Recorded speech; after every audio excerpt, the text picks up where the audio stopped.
हाफिज साहब, शान मसूद के बारे में भी अब कहा जा रहा है कि काफ़ी हद तक समझ लें 99% इम्कानात हैं कि शान मसूद को कैप्टनसी से हटा दिया जाएगा, यानी ये उनकी लास्ट टेस्ट सीरीज़ होंगी। बाबर पहले ही कप्तान नहीं हैं, जो मतलब आप समझ लें कि एक्सपेक्टेड नाम हैं, उनमें मोहम्मद रिजवान भी हैं, उनके अंदर सऊद शकील भी हैं और सलमान अली आगा भी हैं। ये भी पॉसिबल है कि रिजवान तीनों फॉर्मेट्स के कैप्टन बन जाएं।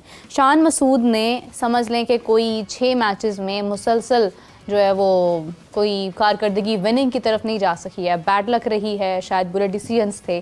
शान मसूद को हटाना किस तरह से देखते हैं इस फैसले को? देखिए, पहली बात यह है कि 5 टेस्ट मैच उन्होंने खेले हैं और 6 के 6 वो हारे हैं बैसियत कप्तान। ये 6ठा टेस्ट मैच था जिसमें वो हारे हैं। कप्तान को हटाने का फ़ैसला 1 साल के अंदर अंदर पाकिस्तान ने 1 से ज़्यादा मरतबा कर लिया। T20 का कप्तान हमने बनाया, हटाया, फिर जिसको बनाया उसने ख़ुद छोड़ दी कप्तानी, बाबर आजम ने। शान मसूद को हमने कप्तान बनाया और बांग्लादेश के ख़िलाफ़ टेस्ट मैच हारने के बाद ये बहुत शिद्दत के साथ बहस हुई कि उनको टेस्ट मैच की कप्तानी से अलग कर देना चाहिए। अब 1 टेस्ट मैच और हारे हैं तो एक मतलब से फिर वही बहस है कि पाकिस्तान में क़यादत में तब्दीली आनी चाहिए। देखिए, बात यह है, ठीक है, अगर आप हटाना चाहते हैं हटाएं, क्योंकि अगर लोग ये समझते हैं कि शायद कप्तान की वजह से या कप्तान ही पाकिस्तान के क्रिकेट में इस वक्त एक बड़ा मसला है, ये सबसे आसान है। मतलब आप सलमान अली आगा को कप्तान बनाकर बाबर आजम, शाहीना अफरीदी, शान मसूद और इन सब को टीम में रखेंगे तो आप क्या समझते हैं कि सलमान अली आगा के लिए आसान हो गए, सऊद शकील के लिए भी आसान? बिल्कुल सही बात है। ये चीज़ें आपको इंसान की नफ्सियात को देखते हुए, और पाकिस्तान में लोग, या तो आप बहुत बहादुर हैं और आपको बहुत समझ बूझ है, और तो फिर तो आपको 6 माह पहले ही वो कुछ कर देना चाहिए था जो आप इसके बाद करने की कोशिश करेंगे। बिल्कुल। और दूसरी बात यह है कि अगर शान मसूद अगले दोनों टेस्ट मैच जीत जाते हैं कि फिर भी उसे कप्तानी से हटाया जाएगा। ये बड़ी सिचुएशन ऐसी है पाकिस्तान के क्रिकेट की कि लोगों को बुनियादी तौर पर समझ बूझ नहीं है जो फैसले करते हैं। ठीक है, अब जैसे अलीम डार साहब को सिलेक्शन कमेटी में डालना है, आकिब जावेद साहब को भी, आकिब साहब तो ठीक है ना। हाँ। आकिब साहब तो ठीक है, अजहर अली भी ठीक है, जिनके नाम अलीम डार को आप सिलेक्शन कमेटी में डाल रहे हैं। आप अपनी अंपायरिंग देखिए आपने चैंपियंस कप में, तो वो अंपायर है ना पाकिस्तान के, तो उनकी क्या बुनियादी जिम्मेदारी होनी चाहिए जो उन्होंने आखिरी जो 20-25 साल गुजारे हैं इंटरनेशनल क्रिकेट में, तो वो तो बहसियत अंपायर गुजारे हैं ना। तो आप अपनी अंपायरिंग को ठीक करने के लिए उनकी खिदमत क्यों नहीं हासिल करते? आप एक नया काम कर रहे हैं कि चलें अब इनको इधर लगा लें, ठीक है। तो आप फैसले वो करते हैं पाकिस्तान क्रिकेट बोर्ड के लोग कि जिनकी वजह से पाकिस्तान को आज ये इस जिल्लत का सामना है, इस शर्म का, नदामत का सामना है। अगर इसको महसूस कोई करे, वैसे यहाँ पर नहीं आती है किसी को, बदकिस्मती के साथ। ये पाकिस्तान में शान मसूद को कप्तान बदल दें, सऊद शकील को लगा दें, जब तक ना आपके बॉलर्स रन्स करेंगे ना आपके बैटर्स रन्स करेंगे, ठीक है। अच्छा, शान को बदलना है तो फिर अजहर महमूद को क्यों रखना है? क्योंकि अजहर ने सबसे पहले कहा बांग्लादेश के ख़िलाफ़, जब वो दूसरे दिन के अख्ताम पर या पहले दिन का बैटिंग प्रेस कॉन्फ्रेंस में, तो उन्होंने कहा जी पिच ख़राब है, तो इसका मतलब ये है कि शान का तो कोई कसूर नहीं है। इसका मतलब ये है कि शान का कसूर नहीं है, पिच का कसूर है। तो अगर नाकामी शान की वजह से है तो गलत पढ़ रहे हैं असिस्टेंट कोच दोनों फॉर्मेट के, तो फिर उनको भी निकाल लें। बिल्कुल सही बात, ठीक है। फिर आप आ जाएं कि क्या पाकिस्तान के जितने भी बैटर्स हैं, ये तारीख को उठाकर देखें गुज़िश्ता, तो पाकिस्तान ने कितनी मरतबा 2 सेशन नहीं खेले ना। उन लोगों को भी निकालें पाकिस्तान के क्रिकेट से जो ये कहते हैं कि पाकिस्तान की टेस्ट टीम में आपकी सिलेक्शन होगी आपके स्ट्राइक रेट की बुनियाद के ऊपर। 2 सेशन नहीं खेले। अभी भी अगर पाकिस्तान के खिलाड़ी आउट ना हुए होते तो मैच चल रहा होता।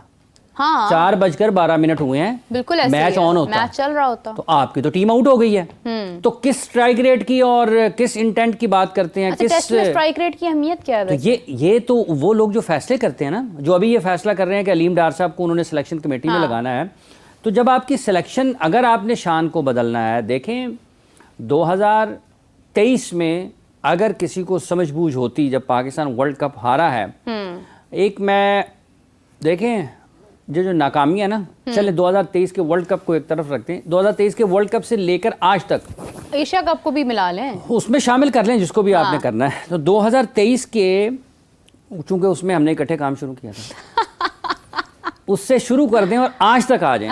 आज तक आ जाएं, इस टेस्ट मैच की नाकामी तक अगर तो किसी को समझ आ रही होती ना तो 2023 के वर्ल्ड कप के बाद वो कुछ करते। देखें, एक पाकिस्तान ने 10 विकेटों से इंडिया को हराया, 152 रन्स जब इंडिया ने किए तो पाकिस्तान ने दुबई में 10 विकेटों से मैच जीता इंडिया के खिलाफ, 10 विकेटों से मैच जीता। अब उसके बाद इंडिया का कब पाकिस्तान के साथ मैच हुआ है, उसका क्या नतीजा निकला है, ये देखने वाले भी जानते हैं, लिखने वाले भी जानते हैं, और जिनके पास आदाद शुमार कंप्यूटर में छुपे बैठे हैं वो भी जानते हैं। और उस एक नाकामी को जो पाकिस्तान ने 10 विकेटों से इंडिया के खिलाफ हासिल की थी, उन्होंने उस नाकामी ने इंडिया की टीम के खिलाड़ियों के दिमाग के ऊपर, उनके फैसला करने वालों के ऊपर, उनकी सिलेक्शन कमेटी के ऊपर, कोचिंग, हर किसी के दिमाग पर असर किया। बिल्कुल, क्योंकि जो अच्छी टीमें जब हारती हैं, अपने रिवायती हरीफ से हारती हैं, तो वो बाउंस बैक करती हैं। वो कहती हैं हमने दोबारा ऐसे नहीं हारना, हमने पिटाई नहीं लगवानी अपनी। ये तो और उसका उन्होंने सबूत दिया, मुजाहरा किया उस चीज का कि हम अब आपसे ऐसे आउट नहीं होंगे, हम आपके खिलाफ ऐसे क्रिकेट नहीं खेलेंगे। पाले खेले में ईशान किशन और हार्दिक पांड्या की पार्टनरशिप लगी थी, 250 रन उन्होंने कर लिए थे ऑन बोर्ड। बारिश की वजह से मैच मुकम्मल नहीं हुआ। ठीक है, उसके बाद अगला मैच कोलंबो में था, जहां पर अटैक किया पाकिस्तान के पेस अटैक को शुभमन गिल ने। उन्होंने उस एक नाकामी के बाद, और वो पाले किले से लेके कोलंबो, कोलंबो से लेके अहमदाबाद, अहमदाबाद से लेके न्यूयॉर्क, जहां जहां इंडिया की टीम पाकिस्तान के खिलाफ खेली है वो फतेहयाब रहे हैं। तो इसका मतलब यह है कि वो जो एक मैच दुबई में हारे थे, उन्होंने इस चीज का तहैया किया। उसके बाद हम पाकिस्तान से ऐसे दोबारा नहीं हारेंगे। पाकिस्तान ने कब तहैया करना है ऐसा कि हम नहीं हारेंगे? बिल्कुल क्यों अपनी एबिलिटी के ऊपर पाकिस्तान की टीम आज तक परफॉर्म नहीं कर पाई है गुज़िश्ता 12, 14, 16 महीनों में? क्या कभी इसके ऊपर बैठ के तवज्जो दी? कप्तान बदल दें, इसको बदल दें, उसको लगा दें, उसको लगा दें, ये कर दें, वो कर दें। अच्छा, इंडिया ने इस दौरान कितने कप्तान बदले थे? देखिए, बात ये है कि वो तो उसी कप्तान के साथ चल रहे हैं ना, उनका तो एक फॉर्मेशन है ना, उनकी तो फॉर्मेशन है। हाँ, वो तो एक तरीक़ाकार के तहत अपनी चीज़ों को चलाते हैं। चूंकि पाकिस्तान में आज शान मसूद के हवाले से गुफ्तगू हो रही है, तो ये सारी चीज़ें उससे जुड़ी हैं कि क्या आपकी बाकी चीज़ें ठीक थी?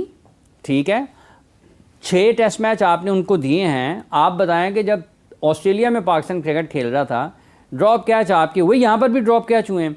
हर उस जगह पर जहाँ पर आप मैच में वापस आ सकते हैं, या मैच में आप अपनी गिरफ्त को बेहतर बना सकते हैं, या फिर आप मैच में आप उसको ये कह लें कि एक गिरी हुई टीम को उठने का मौका नहीं देने का आपके पास मौका आता है कि आप उनको दबाए रखें।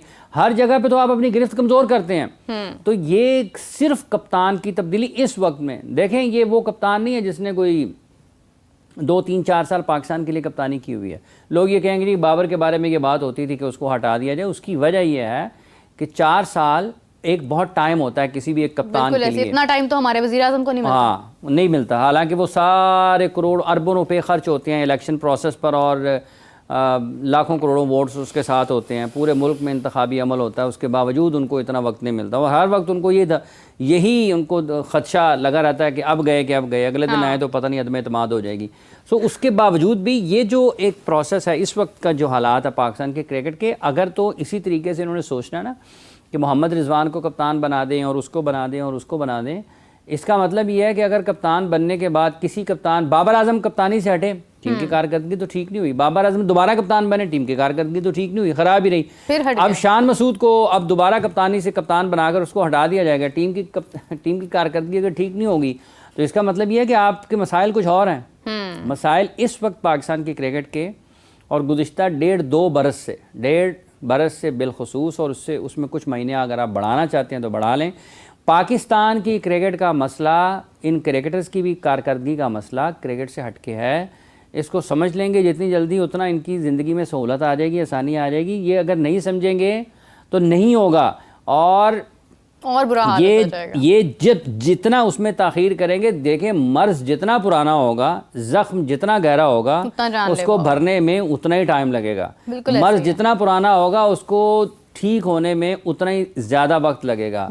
अभी भी कोई ये इतना नहीं है कि आप कहें कि फौरी तौर पर ठीक हो जाएगा। इनको भी ठीक करने के लिए बहुत कुछ करने की ज़रूरत पड़ेगी, और अगर ये नहीं करेंगे, ये नहीं समझेंगे, और ये जो काले चश्मों वाले 3, 4, 5 लोग हैं ना पाकिस्तान क्रिकेट बोर्ड में, ये सबसे बड़े जिम्मेदार हैं पाकिस्तान क्रिकेट की इस हालत के, जो आज का जिसका हमें सामना